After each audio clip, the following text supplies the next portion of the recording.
if you just expect AI to spit back what you've inputted, that's like the most basic expectation of it. But the fact that there's some creative element, there's something going on in the back end that takes your inspiration and takes your quals and produces ideas that are incredibly relevant to the category, that's what set it above for me.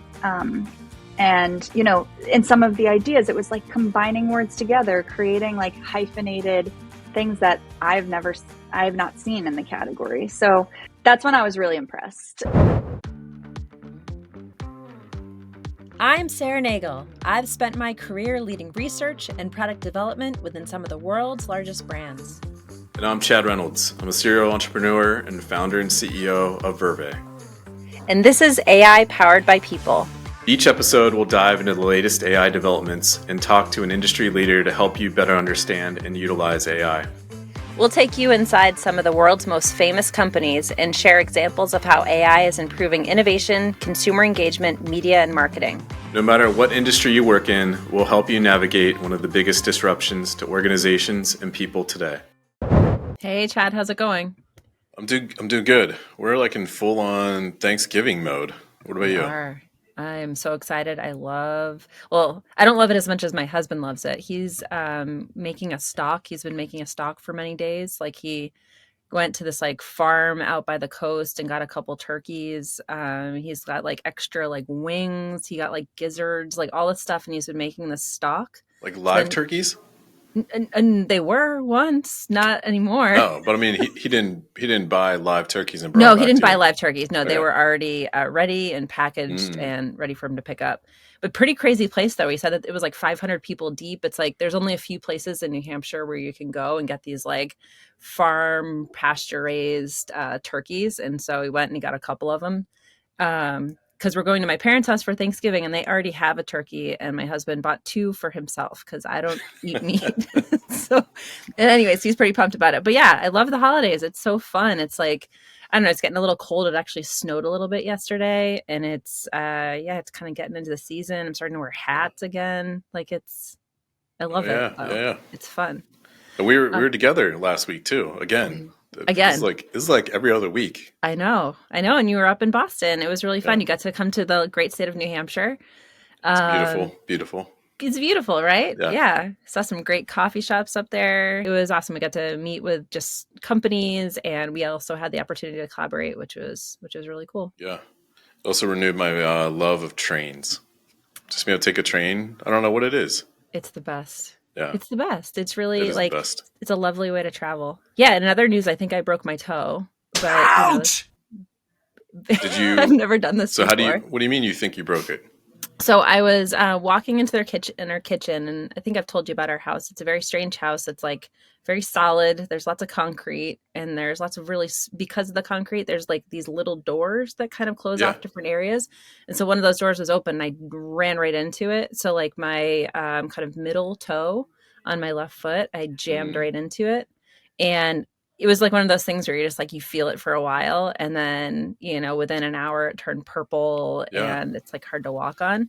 Ouch! So yeah, I don't know. Is there a way that I could diagnose this with AI, do you think? Can I use the platform to help me out? Yeah, take a photo of it and upload it. I mean, you could build an agent, like build a toe doctor.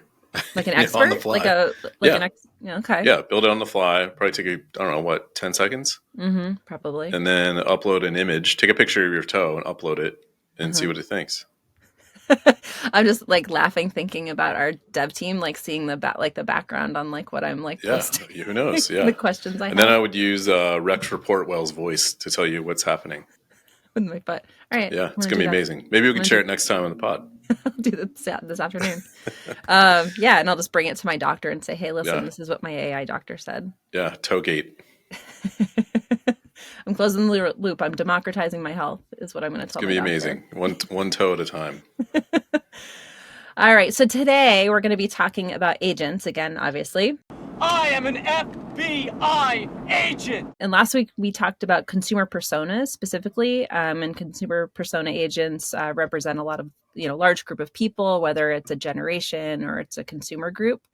This week, we're going to be talking about a new set of agents, like expert agents that folks within organizations can use to help augment their teams. So a while back, we presented and shared with you Alma, Max, Art, and Tam. And those were agents that were specifically experts in research and marketing and generating images and also looking at market sizing. So it's kind of an iteration. So that was a while. How many months ago was that when we shared Alma and those guys? Ago. Yeah. Was that? It was a long time ago. It was quite a while ago. Yeah.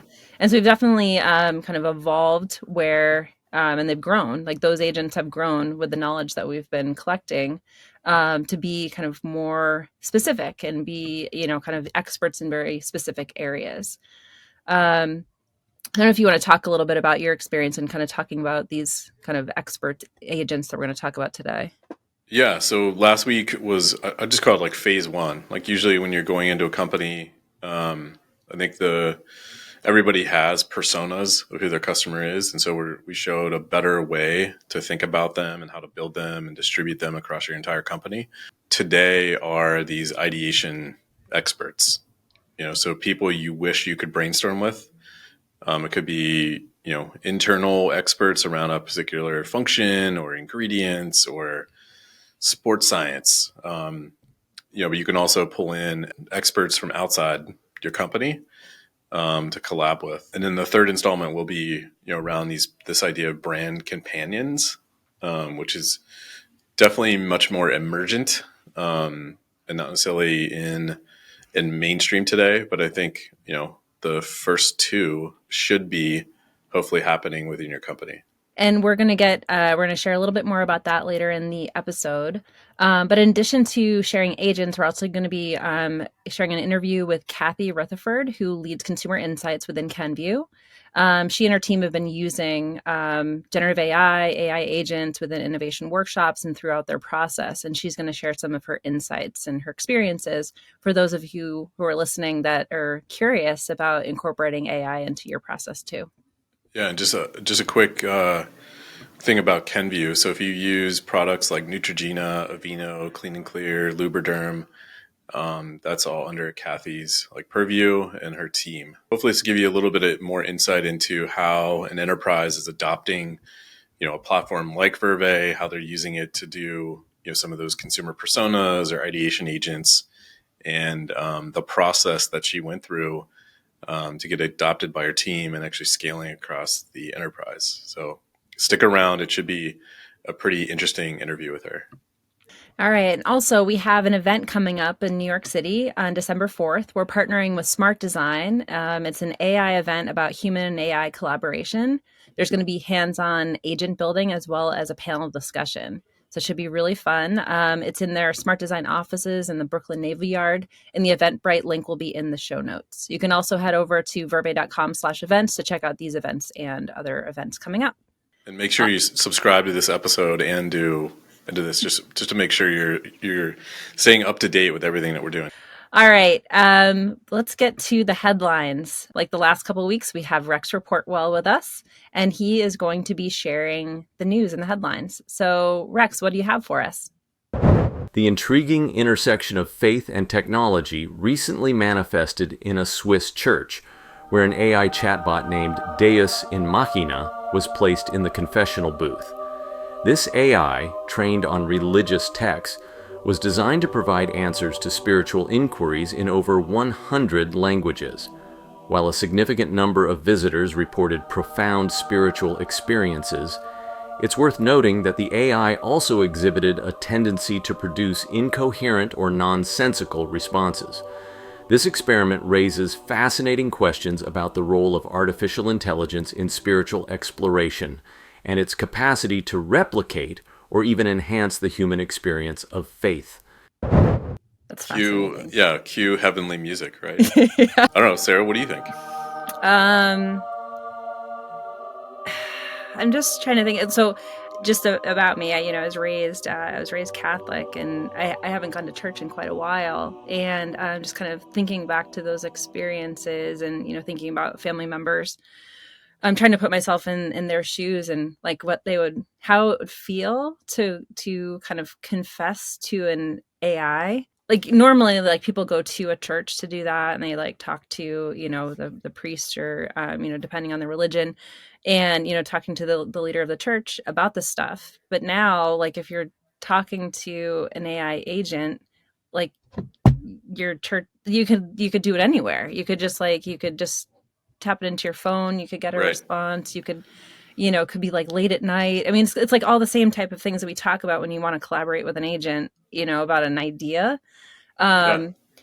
I wonder with this, like, does it take away from the experience, like the experience of like being in a place, being with a human, Yeah. and actually having the conversation with them? I don't know. I think that it could augment the experience in interesting ways, but I mean, to replace it, I think you don't want to replace that part of the human experience when it's so important to people.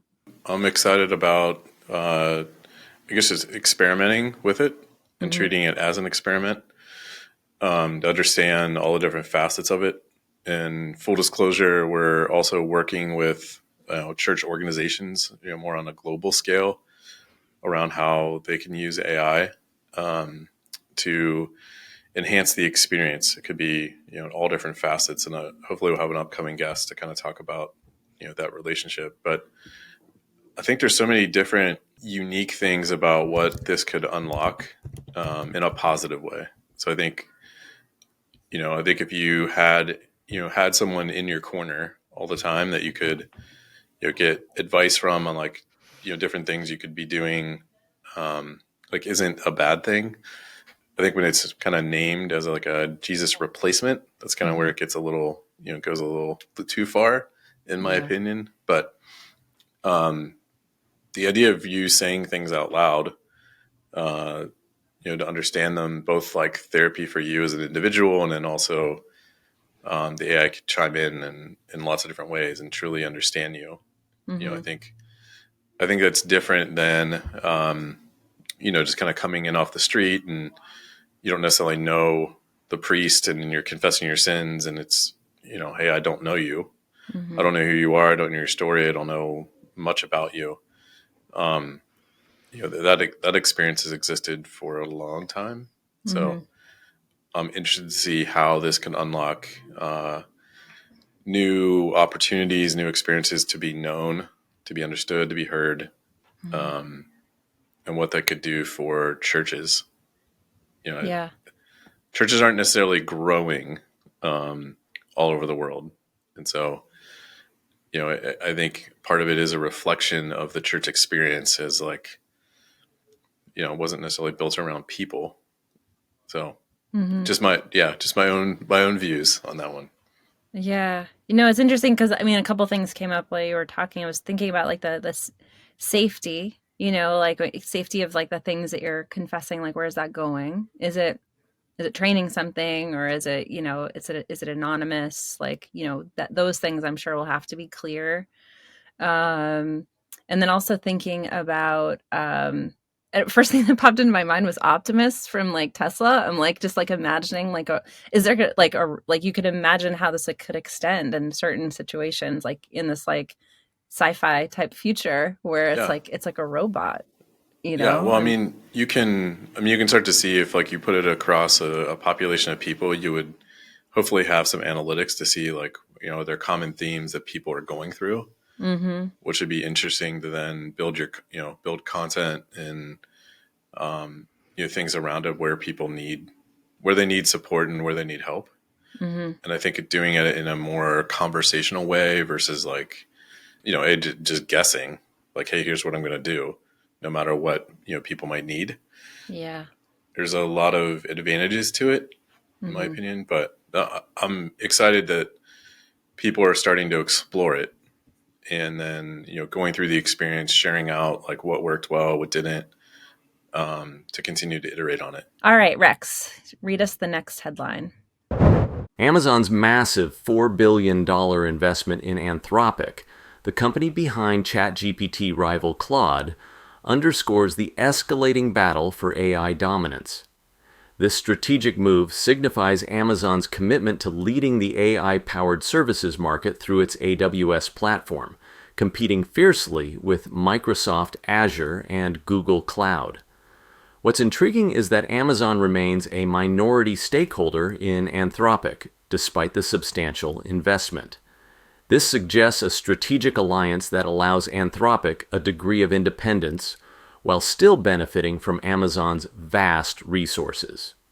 This intricate dance between tech giants will undoubtedly shape the future of AI and cloud computing. I mean, all of these frontier model companies, I mean, they need a ton of cash to continue to build up and train the models. These are not very small and inexpensive endeavors. So makes a ton of sense on, this is happening. And then, obviously we started to see some of the advancements within AI experiences that are starting to unfold, where you can now, Perplexity and shopping, for instance, right? So it's introducing new ways for people to buy products through prompting and getting at that stuff. Amazon needs a place to do that, and I think doing it within some of these frontier models is a place to go. And I wouldn't be surprised if inside of Anthropic or other AI tools, you'll start to see product recommendations that are being kind of populated to purchase them through Amazon. So there's definitely connective tissue there. So not surprised at all. All right, Sarah, from Amazon to Anthropic, and let's talk about another A company name. So Apple is making moves. Well, folks, it seems even Apple, a company known for its meticulous approach to product development, can't ignore the siren song of AI any longer. Word on the street is that Siri, long the subject of, shall we say, affectionate ribbing for its limitations, is getting a major overhaul. And what prompted this digital makeover? Why, the runaway success of ChatGPT and its ilk, of course. Apple, it seems, is prepping a new and improved Siri, powered by their own large language models, designed to be more conversational, more capable, and dare I say, more intelligent. But will it be enough to catch up to the competition? And more importantly, will this new Siri finally understand what I mean when I ask for directions to the nearest coffee shop? Ooh, dig, Rex. Poor Siri. I mean, it's going to be Siri 2.0 or 3.0. Just so, when we think about kind of where the information's coming from for Apple, if they're building their LLM, that information is coming from where? Because there's a lot of people that interact with Mac products and experiences. Yeah, you'd have to ask them. Yeah. Yeah. I mean, also part of what their strategy is like when you start to look at your data is saved to your local device, right? So those are one of their principles around safety and security. As you start to introduce some different technologies onto the phone, it's going to be recording your screen, right? So not just your keystrokes of what you typed, but also kind of what's on screen. And again, save all of that to your device. The promise was that none of it's going into the cloud and commingling with other people's information. It's all going to stay local on your device. And I don't know. I've shared before, I'm not really excited about it recording my screen. Yeah, there's a lot of personal stuff that ends up on your screen. I think about, I keep my kid off of social media and all of those things just because I don't want that out there. So the last 10 years, our relationship with devices has taken shape because of the phone, right? So the phone started out as just a thing. It kind of sat there, you charge it, you use it when you need it. But it became your personal companion. It was you took it everywhere you wanted to go. You felt empty without it.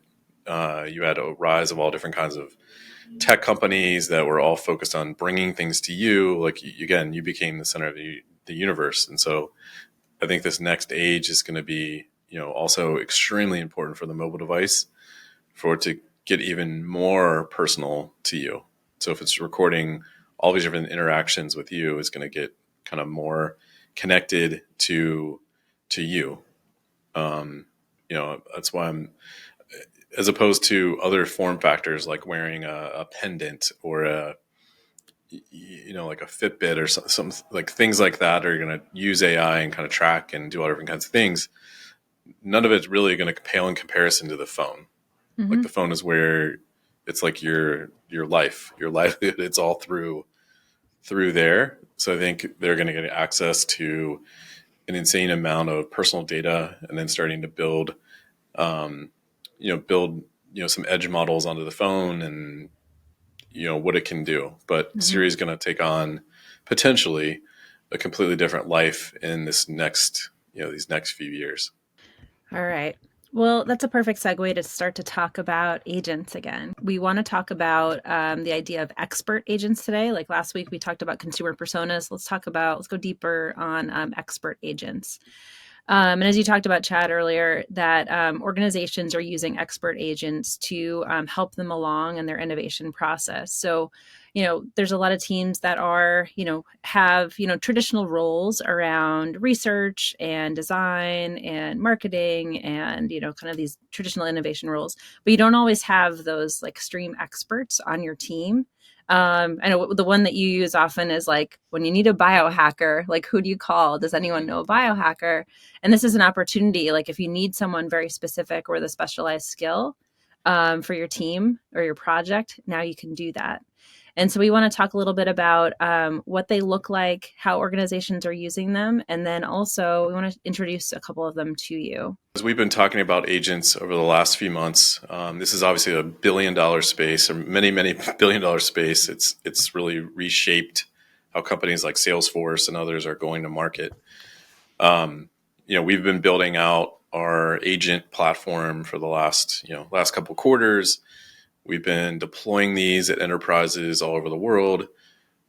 Kathy's coming on to share her experience in deploying some of these. But the last episode we did was all consumer personas. This episode we want to make around these expert agents. So what are these expert agents and how can you use them? So we're gonna, I think we've got 3 of them. We're gonna share today. We have Rex that you met already. We have 2 that we're bringing on today. One is Smart Sawyer, and he is an expert in universal design, the idea of kind of designing for all, regardless of abilities. And then Dr. Samantha, who is an expert dermatologist, to talk about skincare needs and kind of everything that has to do with skin. Yeah, and so as we're introducing some of these, I mean, again, you can kind of think of these as, people that you might introduce to your team. And brainstorm with. So, whether it's part of an innovation process or something you do on the daily, or, you just have this need where you're like, hey, I wish I could talk to a biohacker right now. Does anybody know a biohacker? The answer is no, they don't. And so now you can actually design one, as an AI agent and chat with them in seconds. So I think this brings up some really interesting concepts around how do we, kind of the future of work and how do we collaborate that we'll break down over the next few coming months. But excited to meet these 2 that you created and kind of get to know them more about what they can do. Great. All right. First up, let's meet Sawyer. Hey everyone, nice to meet you. My name is Sawyer and I'm a designer who is passionate about universal design. You might be wondering what universal design is. It's about creating a world where everyone feels welcome, where everyone has the opportunity to participate fully, regardless of their abilities or disabilities. It's the idea that we should design environments, products, and services to be usable by as many people as possible, without the need for adaptation or specialized design. I learned that even seemingly insignificant design flaws can create insurmountable barriers for some. Take, for example, a simple door handle. A standard round knob might seem intuitive to most, but for someone with arthritis, it can be a painful and frustrating obstacle. A lever-style handle, on the other hand, requires far less grip strength and can make a world of difference. And it's not just about the physical world. Consider digital experiences. A website with poor color contrast might seem like a minor aesthetic issue, but for someone with low vision, it can render the content completely inaccessible. By simply adjusting the contrast, we can open up a world of information and opportunity. Imagine that a clothing company is launching an inclusive activewear line. The process would involve meticulous attention to fabric selection, garment construction, and innovative features like tactile markings and adjustable elements to accommodate diverse body types and abilities.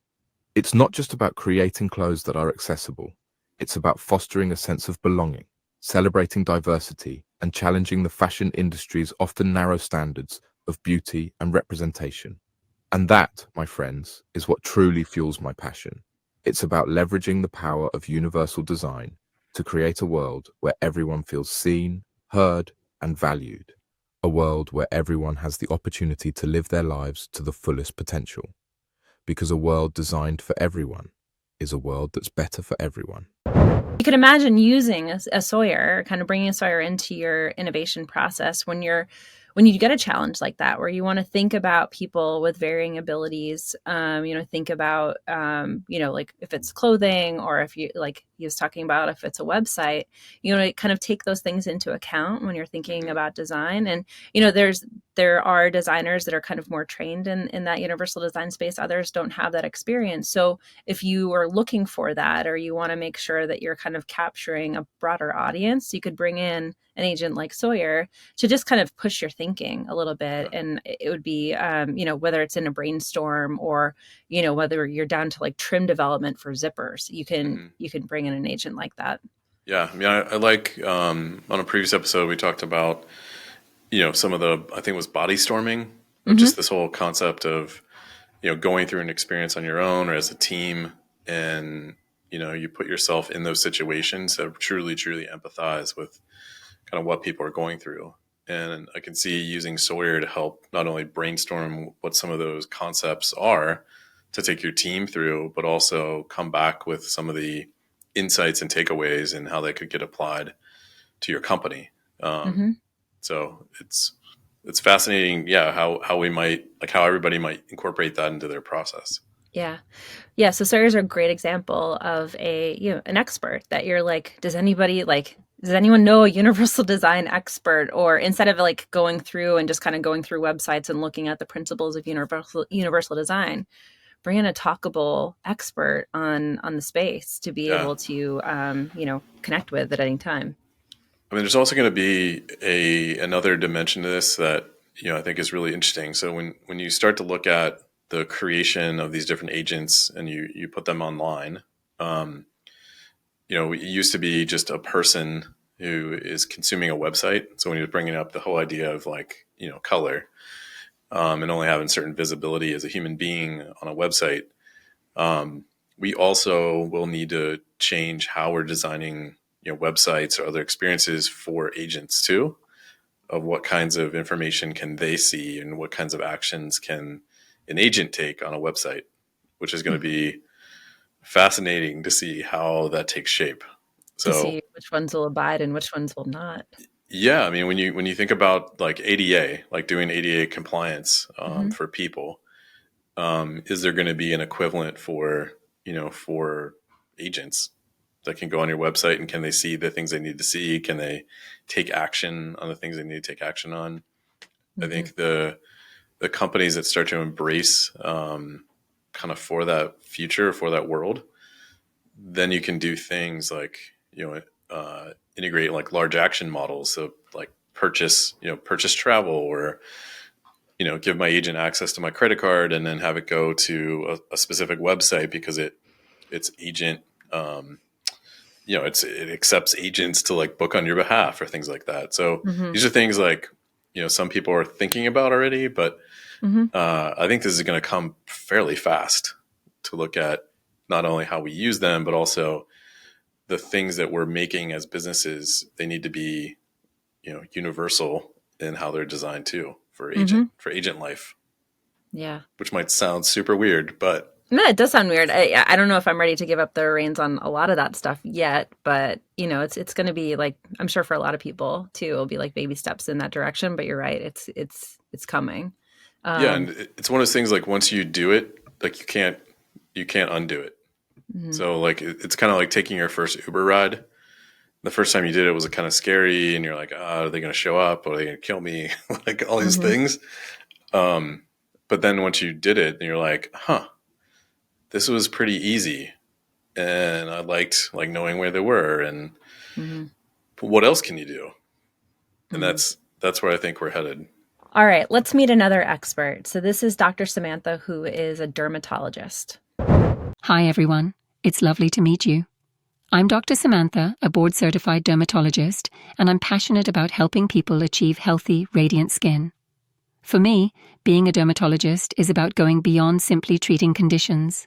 It's about understanding the science behind optimal skin health and empowering individuals with the knowledge and tools they need to feel confident in their own skin.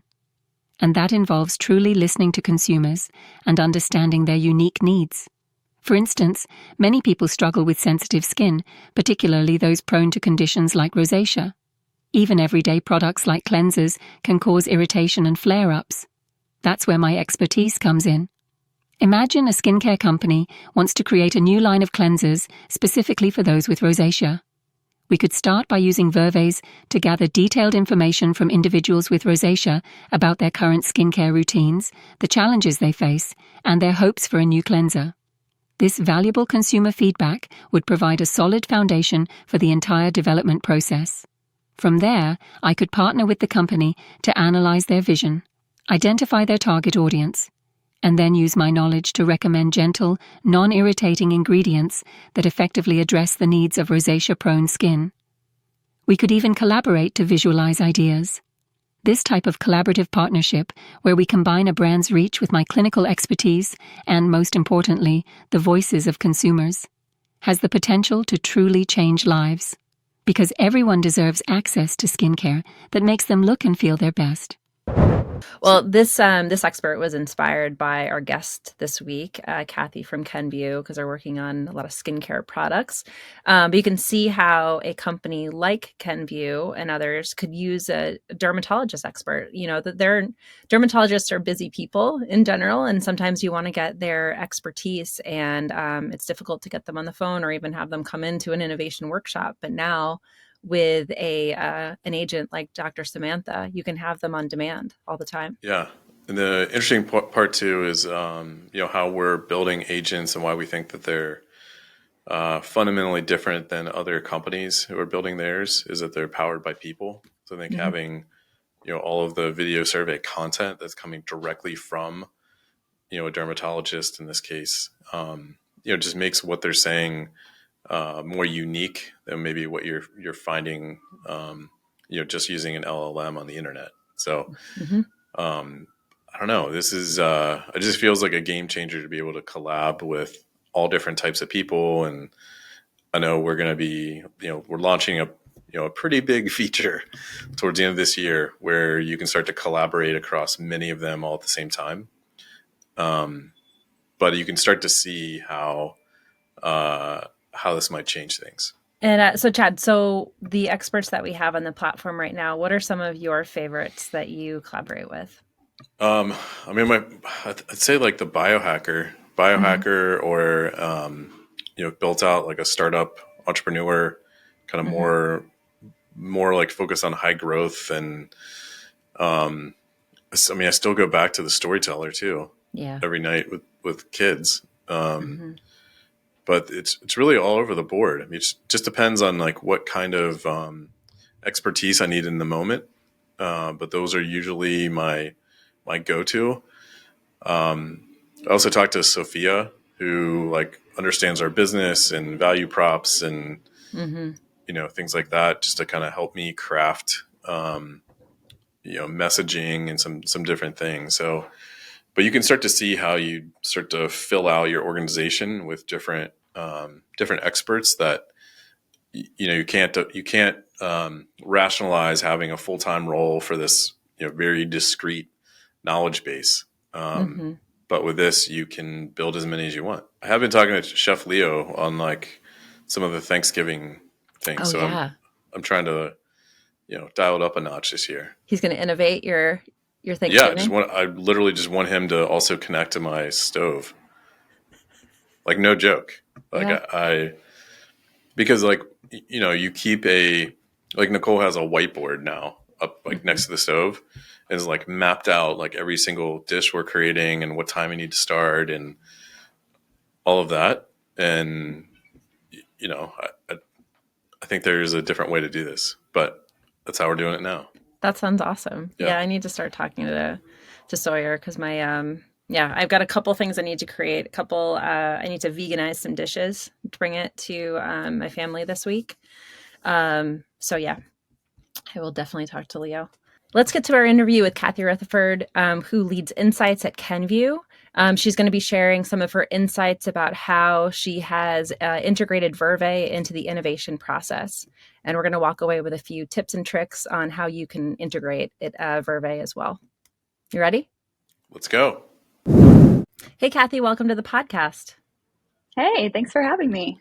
Well, we're excited to have you here. We want to talk about your the work that you do at Kenvue. The great place to start would be, could you tell us about your role and what you do and your background in research and innovation?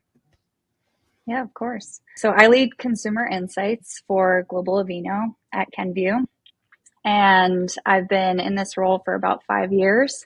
I started my career at Kenvue for about 14 years ago. And I took a little bit of a strange path into market research where I started at the company in supply chain.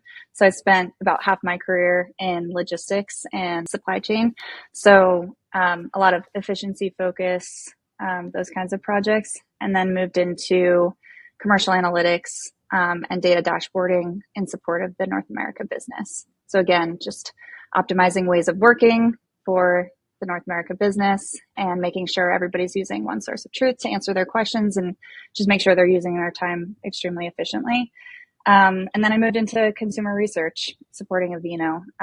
And so I've kind of taken those skills, and market research, this role kind of includes all the things related to research and insights, but also data and analytics, and all the way to strategy focused on the brand.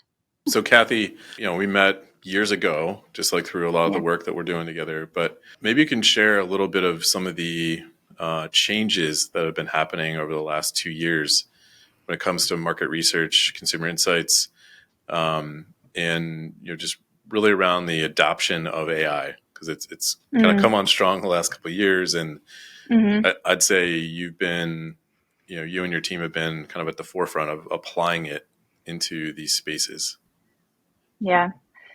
I mean, I wouldn't even say the last 2 years. I would say the last year we've been focusing on it. But in the last couple of years, I think all of the work that we had been doing for the last 5 has really accelerated and gotten the attention that it deserves, I think, in the organization for speed of service, speed of consumer insights, and depth and high, meanwhile maintaining the depth and high quality nature of it. But really in this last year, layering on AI to that capability has really helped us not only save time in synthesizing the information, but just escalated what we're able to do with the insights that we gather. So I would say last year, using AI summaries on top, layering on top of the calls that we've been doing is really helpful. And again, it just like kind of anchored us to the key themes of the research that we were doing. But in this past year, using agents and accelerating our use of AI has really changed everything, I would say. But really being able to dig into each part of the innovation process and have a collaborator has truly been game changing. And so it's been, a few months of using those tools, but the team jumped in with these agents and with the tool set, the tools that we have.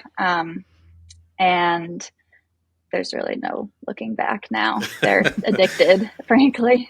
Yeah. Well, can you talk about that process? Because I'm sure there's a lot of listeners who are going through very similar things inside their teams, their business functions, their companies, of just, how can you start? Because it's like the last 2 years we had more of a generative AI boom, where you can start to kind of do Q&A, summarization, those kinds of things. But the rise of the agents has felt more like a bigger jump from just kind of summarizing to now you can actually talk with consumers at scale, or you can ideate with different different experts. So can you talk about that? Because I think there's a lot of learnings in how how you maybe introduced it to the team and how you started to test it out. What I know about training an organization is that you need to introduce new tools anchored to a process. So when we were thinking about how to pilot AI earlier this year, it felt a little intangible, just kind of applying it to any random idea that we had, or it felt like if we were going to create a process just for the AI to fit in, it felt really hard to grasp because frankly, like if you don't know how to evaluate what success looks like, then the tool isn't really going to help you. So what we decided to anchor to was our innovation summit cycle, which happens at different times in the year, sometimes multiple times in the year. But this year we were really anchored on doing it in Q2. Chad, you had brought the idea of agents and the idea of using AI to facilitate the summit to me a few months prior. So we had plenty of time to plan and prepare and make sure that each agent would be used for a particular part of the process that is familiar to the team. And it was a raging success. So we brought, 19 different functions together. I think it was 55 people total coming together for an innovation summit to draft new ideas for the business. And I think where the agents really amplified our output with just 3 days together was not only leaving the summit with ideas, over 20 ideas uniquely drafted with claims, insights, images even, but we left with business cases as well because we were able to dig into problems to solve as a part of that process and really fill out what incremental space is each idea going to fill in the portfolio. So really like accelerated our ideation process and got us to the deep thinking state of what role does this play in our portfolio, as opposed to maybe having a number of ideas and really needing to do that thinking after the fact in order to maximize those 3 days. So I think the key is anchoring to a process, because the Innovation Summit was something that everybody was familiar with. They knew what the output was supposed to be, but how we got there was able to be manipulated and enhanced with the AI. Can you share just a little bit of the specific agents that were involved in that process? You don't have to get into like super detail, but I think it's important where I'd say like in the first wave of this, it was like you were asking kind of a general AI, like more Q&A. And then, this past year was like putting a face and a name and a background and all the qualitative research you've collected, to help with some of the responses. And I think the general Q&A AI is still really useful to us. I think that's a lot of how the team has been using it since this like more structured summit, because it's so easy to use and to basically harness the power of hundreds of hours of qual that we've done in the past to be able to recall and recount consumer feedback. So that's valuable in itself. But for this summit, so what we did was guide the team through the full business case building process. So we built an agent for every stage of the way. So the first thing we did was have each team focus on their problems to solve. So what are consumers actually stating as their pain points and gaps in the market that we could potentially solve for. So anchoring to a deep consumer need. Then once we had our opportunity space, our problems to solve with some human knowledge of incrementality associated with those things, either for our company or for our retailers, which are key partners, I think then you have the seedling of what will be a great idea if you're starting from that place of a true problem to solve for the consumer. Then we would go into insight writing. So our team has some really robust trainings on how to draft an insight in a way that's relatable and actually captures the crux of that problem that you're solving. And so we were training the agent on that toolkit so that it could be almost like an editor or a grader So not, well, I guess not even just an editor, right? It's a drafter and an editor. Yeah. So it would take our initial ideas for how to draft an insight. It would edit that. It could give us new ideas, and it could check our work against a kind of a checklist that we have for what encompasses a good insight. And that's all, the consumer bit of it. So now getting into the product part of the ideation process, we took that consumer insight and made a claims agent. So again, trained that agent on what makes a good claim, what are the different types of claims that you can make on a product, fed in the consumer insight, and used it as a brainstormer for all the different types of claims that you could make related to that insight. So what would be a killer claim that would delight a consumer or would solve that problem? Again, product agnostic. We didn't want to get to the space of locking us into a product idea before we explored all the different possibilities of how we could solve the problem. And then that I hope we talk about creativity at some point, because I think the claims agent was the part that was the most enhancing in terms of the creative product process, because typically in innovation processes like these, like every person that's going to attend with us had some initial thoughts on what they're going to bring to the summit, and they might have an idea in their head of like, I know this really needs to enter the pipeline and I'm going to make sure that it gets elevated in this summit. And that's fantastic. I love when people come with ideas, but I think in the past, sometimes you would see somebody come in with a claim and not change it. And then they exit with the same claim, which is fine if it's a really strong one. But I think what the agent was able to do is, even if you had this claim in mind, it could give you like 15 other options that are capturing the same outcome with a different or more creative way of saying it. So either to capture attention or to quantify it in a different way. So I think it really enhanced the creativity of the team and made it less of a brainstorm struggle, but really pushed us through to having some really good options once we got to product ideation. Can I ask a question around how the team's behavior has changed since introducing agents into the process? So it seems like creativity is one of the areas. It's not always the easiest to come up with different ways of saying things. And so I think that it's not only in giving us a number of different options to kind of filter through and put our own expertise on top of and decide, is this good enough or do I need to push further? Because I think we're really good at evaluating what's good or what's not good, but sometimes it's just really time consuming to create the list of options. In terms of creativity, I think it allows us to stay in the mindset of, how do I prompt this to make it better, as opposed to how do I just build something that I'm okay with it and kind of run out of time and just have to stick with it.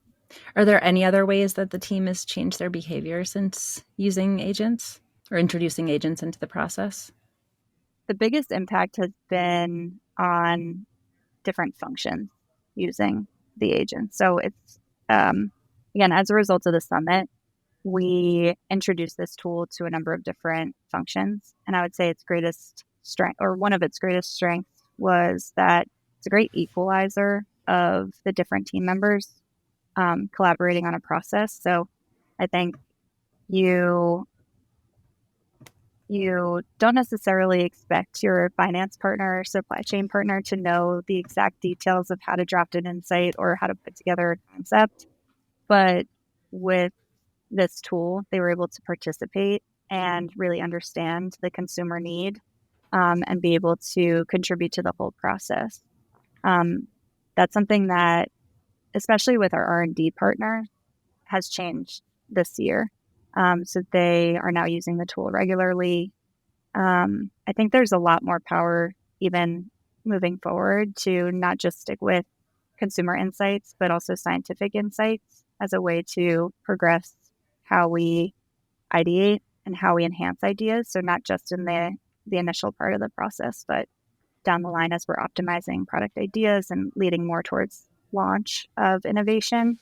There's more we could do there, but the team is really like, I keep turning people away in terms of like who wants to. Don't turn them away, Kathy. Don't turn them away. I know. No, yeah. Well, I'm We're curious. still in this pilot.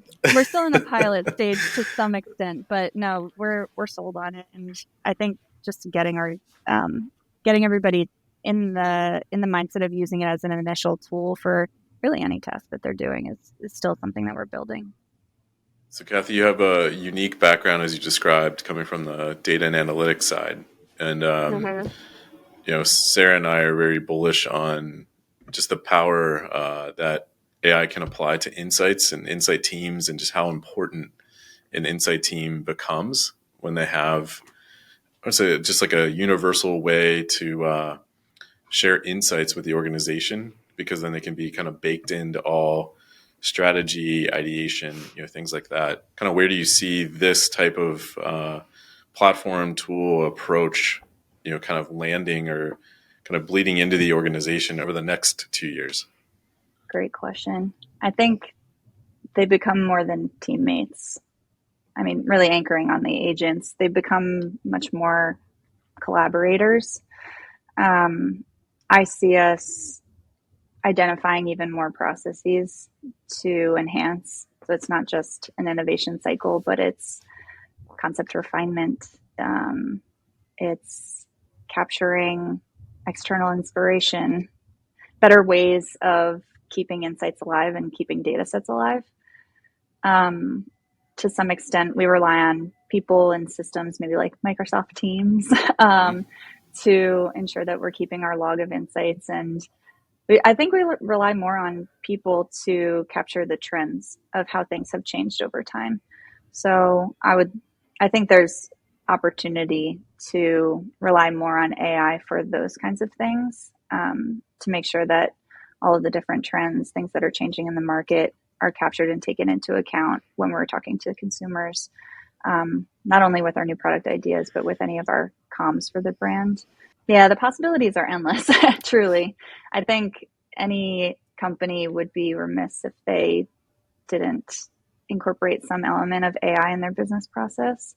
But truly, it just takes some brainstorming as to what process can truly be enhanced. Again, I go back to, if you don't know what you're trying to do, you can't evaluate the outcome. So you could end up with something that's a little bit more subpar by using AI. But if you truly have that eye on what does quality look like, it can accelerate your process and enhance your outcome. So within your role, bringing AI, it seems like you're the point person kind of that has introduced AI to Kenvue, and it seems like it's spread. What do you think, this is for, other companies that are listening to figure out how they can incorporate it into their organization. What are like some of the qualities and kind of what are some of the, I guess maybe the things that worked for you to introduce this into the organization, and maybe some of the challenges that you ran into when introducing it? Again, anchoring to a process is the biggest thing I could recommend. But knowing it, so one of the obstacles to overcome with broad adoption is also having dedicated time for the teams to practice. So if you were to introduce anchor to a process even, but kind of just drop it in the laps of everybody and expect them to use it right away, I think that's quite unrealistic. So I think it was maybe a little bit of luck that our summit earlier this year was the moment to introduce AI to the whole organization at one time. And it led to 3 days of collaboration and truly going back to the tool and almost like forcing the usage for these different business questions that we have. So I would say some dedicated time, a project or something that you're working on in order to bring it to life, so that they would know how to go back to it and use it for other applications. But I think just level setting on training, I think, is an initial obstacle. And then the ongoing challenge that I hear from my team is I need some ideas of what to ask it. And I just say, ask it what it suggests to ask, because it could definitely help you out with that. But different prompts and what's possible, and how do I phrase the prompt in order to get the output that I want. I think those are just a little bit of the challenges to getting started. So if there's any way to reduce that friction, that would be probably like the biggest obstacle to starting, because I think keeping going is really easy. So Kathy, when was the moment that you knew personally this was going to change things? It was after the summit, I would say. I mean, during the summit, I think it was pretty obvious that everyone was really enjoying it. But afterwards, when I got stopped in the hallway, got a lot of emails, got a lot of pings about hearing about what the AI agents had brought to the summit, that's when I kind of knew that it was a game changer and something that could truly change the way of working of the organization.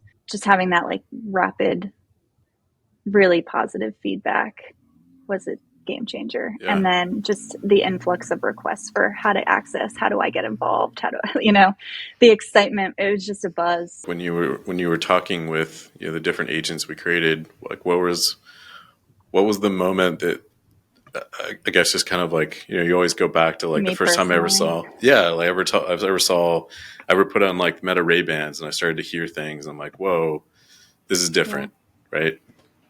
It's very micro moments for me. It's very small things that are made easy. So when, I shared the creativity benefit on the claims side, but when I had done that activity myself and seeing like 15, 20 different options stemming from the insight that I had put in, that's when I got really excited, because I was like, I would never have thought of these ideas. Yeah. I think that if you just expect AI to spit back what you've inputted, that's like the most basic expectation of it. But the fact that there's some creative element, there's something going on in the back end that takes your inspiration and takes your quals and produces ideas that are incredibly relevant to the category, that's what set it above for me. And, in some of the ideas, it was like combining words together, creating like hyphenated things that I have not seen in the category. So that's when I was really impressed. And I was like, okay, this isn't just regurgitating the things that I say, which I think is game changing. Yeah, it's one of the, obviously the name of our podcast is like AI powered by people, but we think that in order for AI to be unique, novel, new, like what you're describing about creativity, like it has to be hooked up to something that doesn't necessarily exist. And so if you're just asking a large language model, hey, summarize or brainstorm, it's assuming it's trained from the internet and everything already exists. But when it's tied to people, just like you're doing interviews and you're doing like hundreds and hundreds of interviews, every month, people are unique. They're going to come up with, unique ways to talk about a problem. And I think that's one of maybe the thing you're describing is the, you want new ways to say things, based off of what people are saying, as opposed to, oh, this is something I've seen online already, or, it's not new. We don't need to just redefine the old, but carve new spaces for ourselves.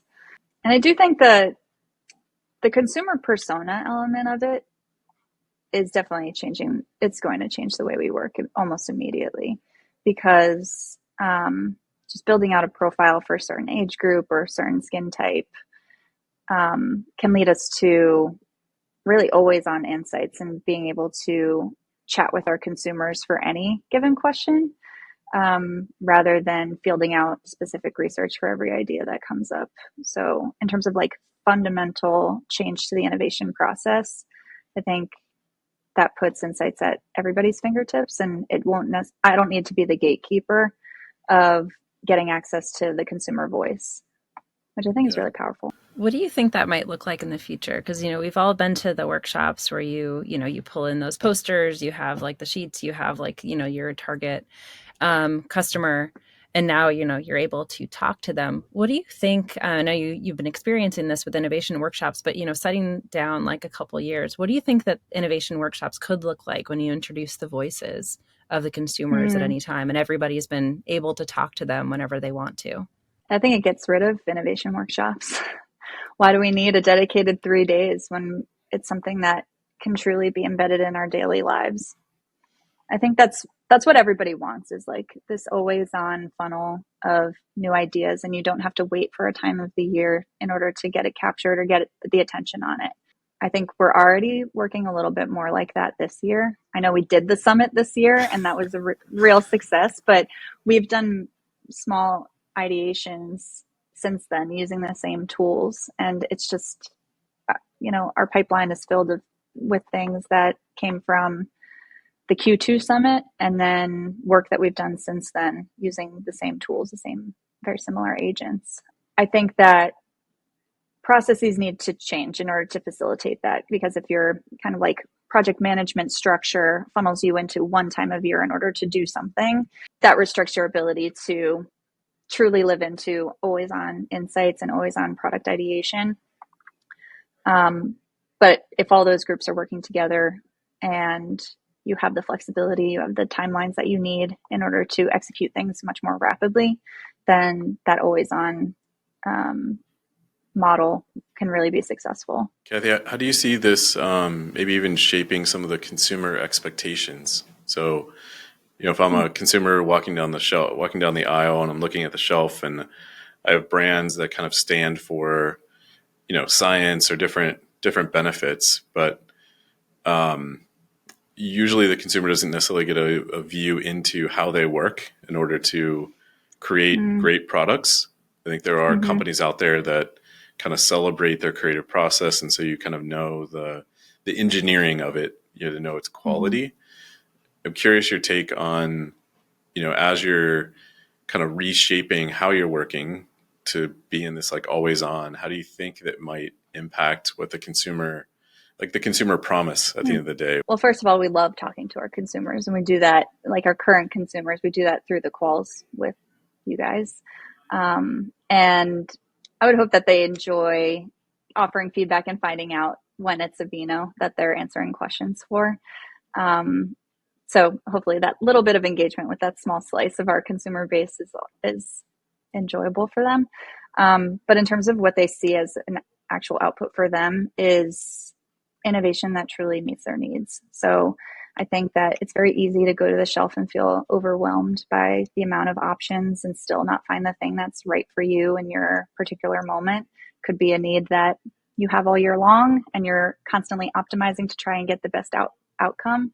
Or it could be something that just popped up and you need a remedy quickly that will be effective.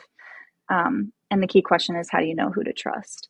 So we do all this work, all this innovation process work in order to uncover those pain points and provide solutions that truly solve those problems with a brand that is incredibly trustworthy.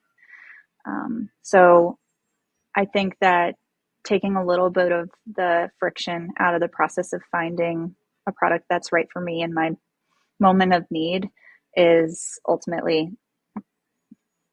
the ultimate outcome. So it's a little bit of friction-free, find what's right for me, but also it's a little bit of personalization, I think, that comes through, because it's not going to be a one-size-fits-all for all the different problems that are out there. I think we seek out and understand the different nuances of different skin conditions, skin types, and aspirations that each individual would have for themselves, skin tones as well, and ensuring that there's an assortment that would work for everyone. Well, Kathy, thanks for sharing your insights on how you're integrating AI into your process. Curious if you could summarize your advice for maybe someone listening that wants to integrate AI and AI agents into their process too. Yeah, I mean, initial recommendation is have no fear, especially with Verve. I will say, after our innovation summit, I had a number of people come up to me and say, thank you for taking that risk on integrating AI into the summit. And it was only in that moment that I realized it was a risk, because Chad, you always made it seem like such a seamless process. I always believed in the tools. We've always piloted together and had great success. So it only hit me afterwards that I had taken a giant risk and that it could have gone wrong. But fortunately it didn't. So I think taking the risk is a good first step, but doing it mindfully. So anchor to a process that already exists so that it's repeatable and the application is tangible to everybody on your team. The second is garbage in, garbage out. So have some sort of controls in place as to what the AI is learning off of. So that's why I think having a team that's more of the expert in, let's call it the back end of the tool, is really important. And then the third is really knowing the role of the human. So in terms of strategy and decision making, and letting them be the decider of what's high quality, as opposed to, and really letting the AI do the work on accelerating the brainstorming. And I know, during, some of this, you also were, I'd say, like, kind of starting from a place of, hey, let's do it how we used to do it, or how we have always done it. Then let's do it with like a new way. And then, like, what were some of the key learnings that everybody established? And I think you have successfully built in whole new behaviors from people who are leaving the workshop. So that was another really strong thing. And again, I can't sing your praises enough of, just really changing things. And I think when everybody's talking to the consumer, you're building great products and services that are valued by them. I think this is a really incredible way to do that. Well, thank you so much, Kathy. This was great. Yeah, thank you so much. Well, that was a great interview with Kathy. It's really cool to hear about how she's integrating our platform, Verve, and also just like how behavior is changing across the organization when it comes to AI and AI tools. Yeah, I mean, we're definitely in the early innings of how this is going to take shape. So really, so last week we covered, consumer personas. This week we covered ideation agents and kind of brainstorm agents and experts, who you would kind of innovate with.